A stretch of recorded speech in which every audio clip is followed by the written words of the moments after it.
আমি গৃহ প্ৰৱেশ কৰিম।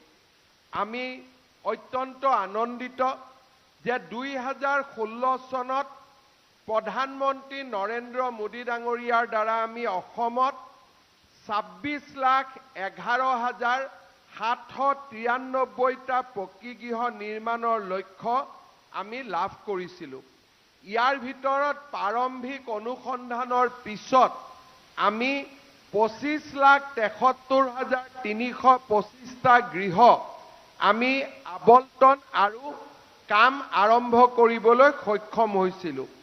15 মে পৰ্যন্ত 20,73,478টা গৃহ নিৰ্মাণ আমি সম্পূৰ্ণ কৰিছোঁ।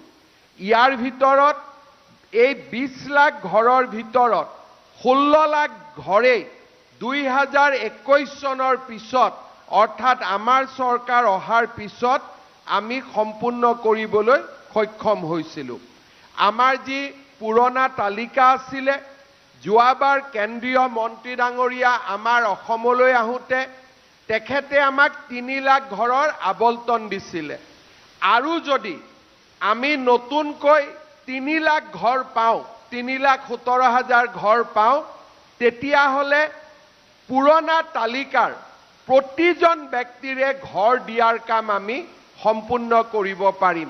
मैं माननीय हमारे ग्रामोन्नयन मंत्री कृषि मंत्री जी को मैं निवेदन कर रहा हूं कि लास्ट टाइम आप जब आए थे उस समय हमारे 6 लाख मकान का काम बाकी था। आपने तुरंत हमको जनवरी महीना में आप गुवाहाटी में आए और 3 लाख मकान बनाने के लिए आपने स्वीकृति दिया। हमने काम शुरू किया। अगर आप और 3 लाख मकान का स्वीकृति हम लोग को दे देते हैं, तब हमारा पुराना जो हमारे लिस्ट थे वो पूरा खत्म हो जाएगा। हम सबको मकान देने में कामयाब हो जाऊंगा।